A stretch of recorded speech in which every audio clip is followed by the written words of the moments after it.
Hello once again to you wonderful audience of people to an all-new episode of Weird Mind Newsroom, and I believe it's episode 14 of Weird Mind in particular. So once again, I'll give you a wonderful lengthy chin wobble of me talking about all the new releases of this week, all the trailers, and all the news that have come out this week. So, let's just get right into it then, shall we? It's over, Anakin!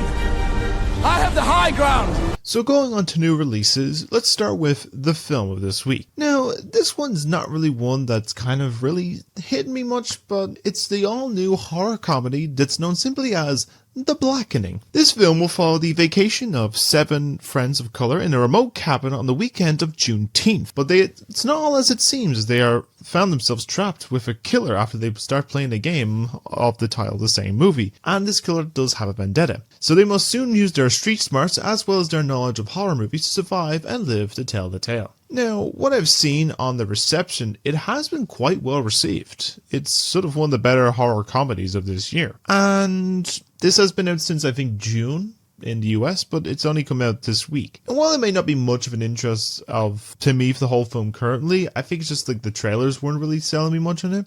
I'm sure it's probably better than what I got from it, so I might check it out down the line, but you can check it out now as it's available in cinemas now. And as for the television side of things this week, we're going for the really big release of the sci-fi side of things. We're heading to a galaxy far, far away with an all-new series on Star Wars, in particular based on the popular character of Ahsoka Tano. Now, this new series will take place around the same time as The Mandalorian, and technically will follow up as a sequel series to Star Wars Rebels, and will follow Tano as she recruits some of her fellow rebels, including Sabine Wren and Hera Syndulla, as they investigate the emergence of a new rising threat after the fall of the Empire. And it could be a possibility involving the Grand Admiral Thrawn, who may have survived his uncertain death, and the possibility that's also the survival of their fellow crewmate of Ezra Bridger. Now, there's a series released earlier than expected this week, as I mentioned last week, that's releasing now late in the morning over here, well, it's late in the evening on Tuesdays in the US, and I had a 2-episode premiere this week, and the reception so far has been,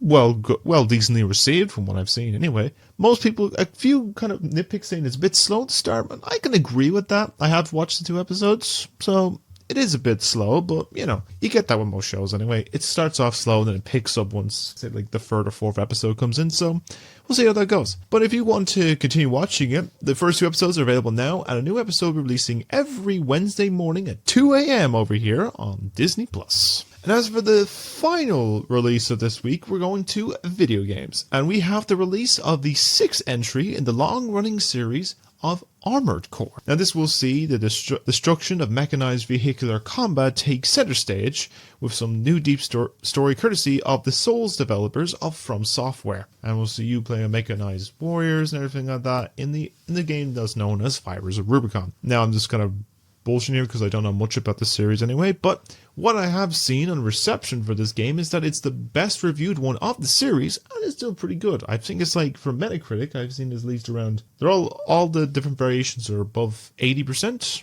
but just under 90, so around the 80% range, that's pretty strong for a game where, like, you know, reception's a bit hit or miss around this year anyway. But I might give a look into the series at some point and see if it's good.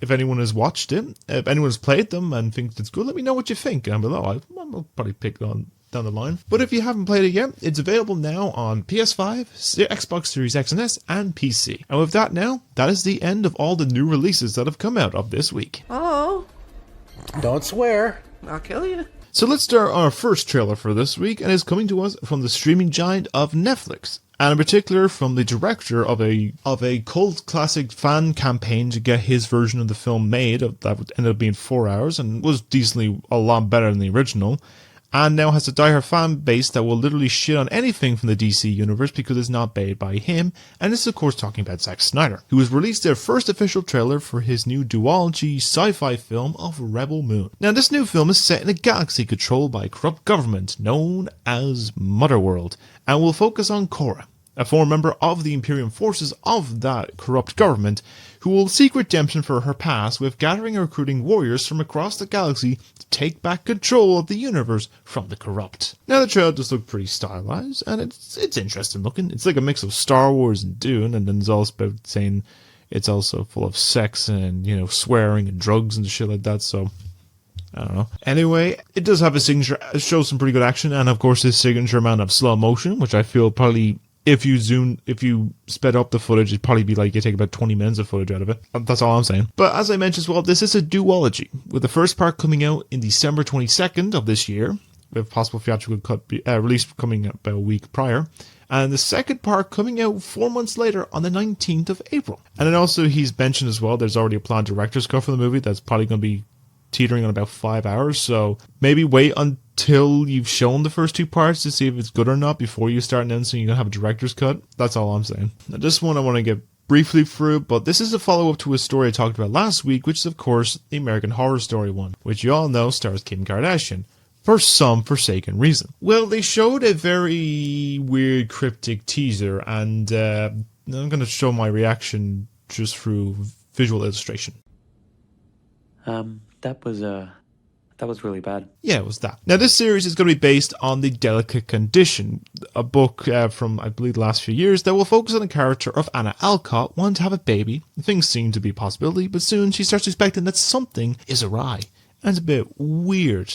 And soon the impossible happens where she has a supposed miscarriage, yet she still seems to be pregnant. And then all this weird psychedelic and weird thriller stuff starts happening, and it's all crazy shit happens. It sounds like a good book. I might read it down the line. Now, I'm not one I've watched much of the series. I've probably maybe seen the starting points. I've probably maybe seen bits and pieces now and again, but I don't know. I don't know if this is going to be a major, big popularity one. There might be people who are going to watch it just for Kim K or something, but I doubt much. We can find out how well it does when the series supposedly releases over here on September 20th. Welcome to Good Burger, home of the Good Burger. May I take your order? Yes, years ago we got a cult classic Nickelodeon film known as Good Burger, which is based on a skit that was from the Nickelodeon show of All That sees 2 characters running a business establishment at Good Burger and must save their job from being destroyed after basically a new restaurant opens up next door, and one of them is there just to pay off his teacher's after damaging his teacher's car. Now this also of course stars Keenan and Kel as the 2 main characters,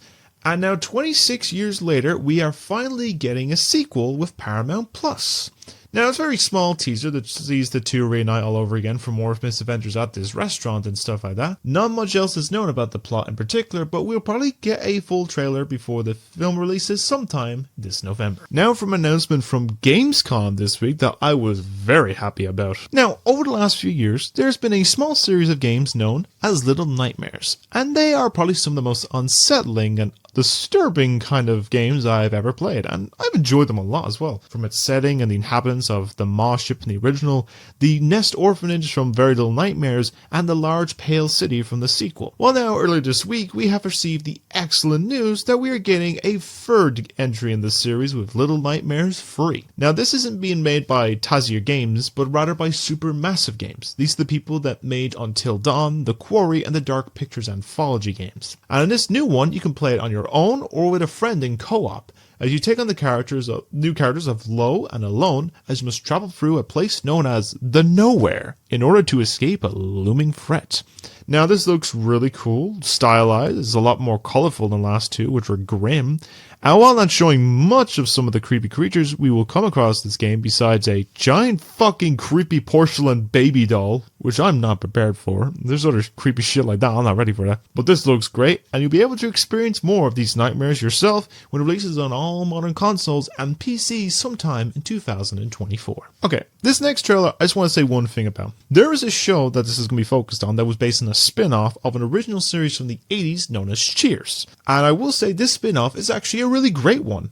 An actual good thing for once. And that is with the show of Frasier. Now, this follows the adventures of Dr. Frasier Crane as he lives his life as a radio host in Seattle. Now, after nearly 20 years since he signed off the air, Frasier is back in the building once again for an all-new reboot of the series that will see him return back to Boston from the same setting as the original Cheers for more new misadventures in a new life and chapter for the character. Now, I'm interested, but of course also a little skeptical because, this is a reboot of some sort or revival, so things could be successful or bad, But anyway, we'll find out how it turns out when this series premieres on Paramount Plus from October 12th. And now for our final trailer for this week, we have an official Red Band trailer for the upcoming release of the 4th entry in the Expendables series. This will see all them team up from the new crew of familiars and new faces to stop a man known as Ramat, who is the lead of a terrorist organization and must stop him from obtaining nuclear weapons to cause a conflict tension between the US and Russia, which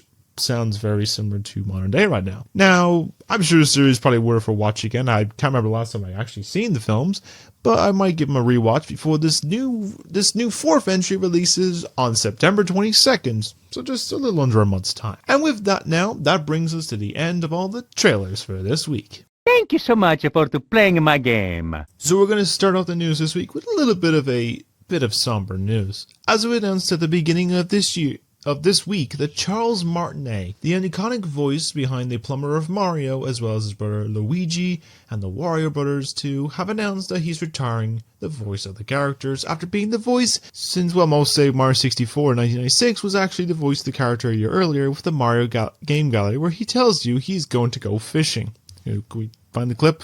Probably somewhere. I'm a go fishing.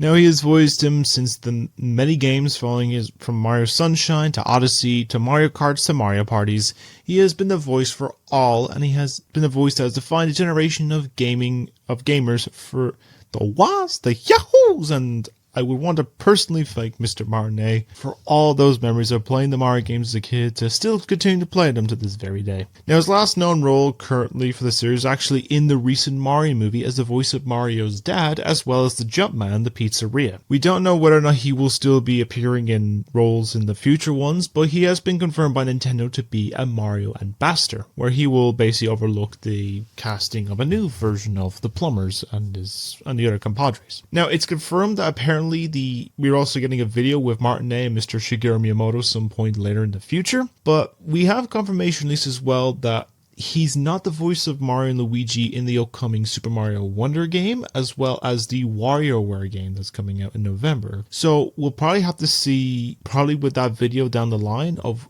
who in particular will be taking over the role of the characters, and whether a case of we're going to see anyone else in particular, but we'll have to see what happens. But what do you think of this news? Are you sad to see Martinet return the character of Mario's iconic plumber's voice? And who do you think is going to take over the roles? Let me know what your thoughts are about all of this down in the comments below. Now for a little bit of tech news that is not relating to a man that has caused a lot of problems with a social media giant. Thank God. And instead, we're going to talk about PlayStation. Now, a couple of weeks back in, I believe it's my second video or something like that, I made a mention that Sony announced that we were getting a new form of a handheld device for the PlayStation 5 that was known as Project Q back then. Well, now just earlier this week at the ongoing Gamescom conference, we have been officially given some news about the product, as well as some other tech, mainly the lines of a wireless PlayStation Buds, which are coming out soon, as well as a pro version that pulls 3D headphones as well. Those ones are coming around 100 and something to 220 quid for collectively altogether. But the main draw is with the new Project Q, and they've unveiled the name of the product and its starting price.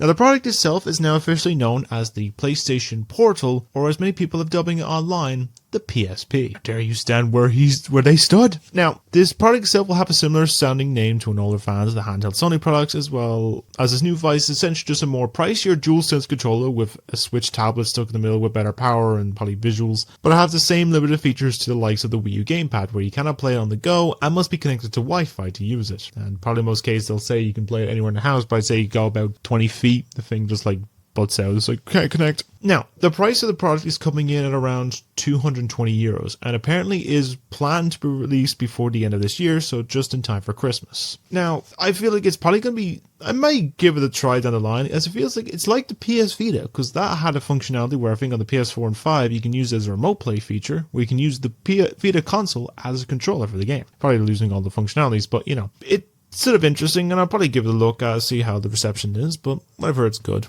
And as soon as I get a word on a release date, as well as a release date for pre-orders, I will let you know in a future video. But what do you think of the item?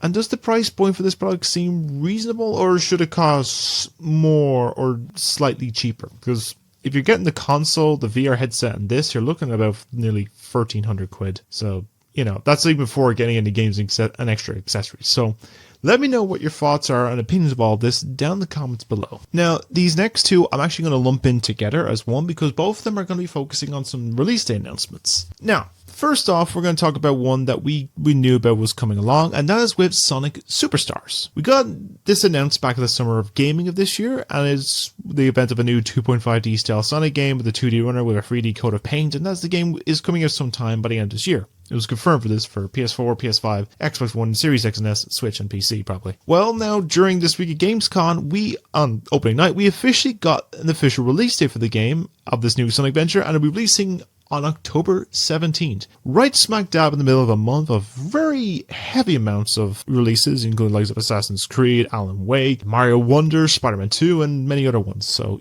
we got a lot in that month. Of course, this does look really good, and I'm sure I'll probably will find a time amongst all of those new releases to play them and get my thoughts and opinions on them too, some point down the line. Try and get at least a review or opinion on all those that's coming out that month. Our second announcement is actually a follow-up from last week as well, where I talked about that we were getting an announcement of the release date for Rick and Morty Season 7. Well, we officially got that release date, as it's coming now October 15th. Now, all we got was a little poster image of them parodying the original cover for Bad Boys, but we got very little about who's voicing the main two leads. We haven't got anything of that yet. We didn't get even a trailer, so unless they're going to wait until the series releases on the 15th of October to unveil the voice cast or not, we'll have to see. But what are your opinions about both of these announcements? And are you excited for either of them? Because they're both coming out within 2 days of each other. And, I'll probably give them both a look. But let me know your thoughts and opinions about all the stuff down below. As well as want to know what are you most excited about playing this fall? Because I know there's a lot of games out in the next 2 months. So let me know what you think. Now for some TV news. We are heading over to the land of streaming as we talk about the release of a new adaptation of a video game that's coming to us from Amazon Prime. Now, little side note as well.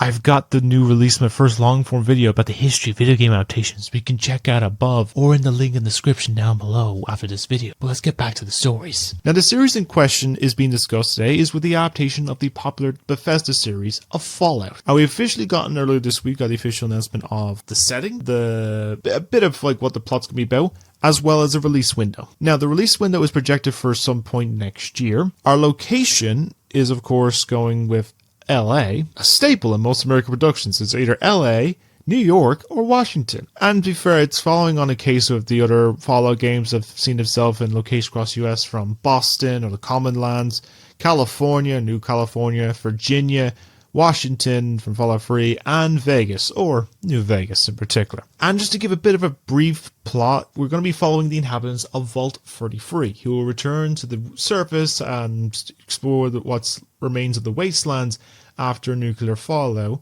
which in the case will be stuck in the 1950s time aesthetic and everything like that. So I like the concept, and the games are not bad as well. So I'm intrigued by it. I'll just to see what more footage is. I know there's apparently leaked footage that's been going around from the Gamescom event, but it will depend if we'll get any trailers before the end of this year. So as soon as I get any updates, I'll let you all know. But what do you think of this new announcement? Are you excited for a Fallout TV series? And if you could have the chance, where would you set this location of series? Like, instead of a US-based country, where else would you put it? Like any other state or, international.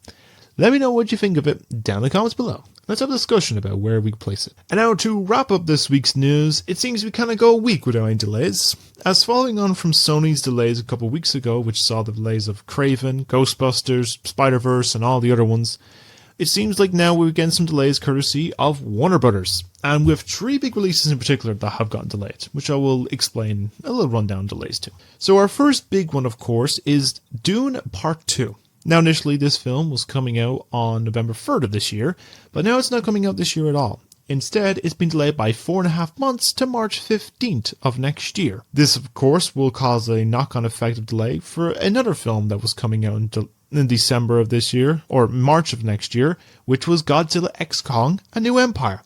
That film is now going from March 14th to just about delay of about 1 month to April 12th, so probably around Easter or maybe the week after Easter. I have no idea. And then lastly, one that I didn't expect to see that I completely forgot about was an animated Lord of the Rings movie, in particular, The Battle of Rohirrim. This film was initially planned for release on April 12th of that year, but now is being delayed by nearly out of 2024 all the way to Christmas of that year on December 13th. Now, of course, the reasons for these delays is because of the ongoing strikes and stuff, and there was new negotiations that barely didn't fall through, so hopefully the studio heads actually realize that what they're doing is really bullshit. They actually give the writers and actors a fair and decent wage before more strikes happen, because if they do that, it's going to cause more delays. It's going to realize that the studio is not going to make any more money, and they're going to really feel the consequences. So let the CEO squirm. But what do you think of all these delays? And do you feel any other studio is going to announce some delays in the next coming days? I'm thinking at least Disney, Universal, and Paramount are still left to get in the chopping block, and I feel like some big ones are going to get delayed like later into 2024. But let me know what you think down in the comments below. And with that, of course, that is all the news for this week.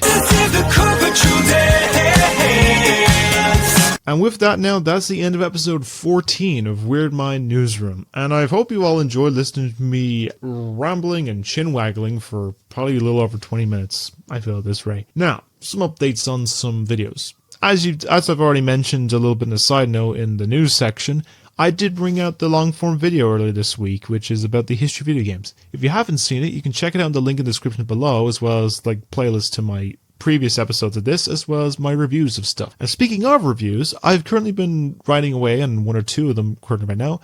I finished one based on The Flash, where you can check out my blog down below of it, and we'll do a video of that some point this week. I'm going to record it and stuff like that. I do have some other ideas as well. I'm going to try and do reviews for Fast X, Little Mermaid, Oppenheimer, Barbie, Gran Turismo. I still need to go watch Ninja Turtles and Meg and Blue Beetle, so I will get to those as well as even do some TV shows. Like in mind, I want to do a long form one for The Last of Us series, and I want to do like a quick jokey video, but also do like a sort of in-depth one about probably one of the worst shows I watched this year, which is Velma. But we'll see how that gets along too anyway. Other updates. I am currently trying to figure out which one's the best option to start on the next long form video, but I'm going to sort of give some time for that. But if you have any suggestions for long form videos that you would like me to see, like for me to make for you, and I will credit you for the videos, let me know down the thoughts. Let me know your opinions of ones you want to see down in the comments below, and I will definitely look into them. Any video suggestions you have, I will try and make them. As long as they're not offensive, of course. Unless there's like certain levels to it. I can work around that. But anyway, I left these on long enough, and yeah, I'm going to end the video there. So thank you all for watching. Of course, if you enjoyed this video, give it a like, and comment below of all your opinions of all the releases, trailers, news, and everything like that I've talked about this episode. Share it around to people that may enjoy it, and even subscribe. Like, I know it's a small fan base right now, but I appreciate everyone's support watching the videos and stuff like that. Anyway, that's it for me now. I'm going to lie down. I've talked for a good bit of a while, so stay being wonderful people, and I'll see you in the next one. So, bye.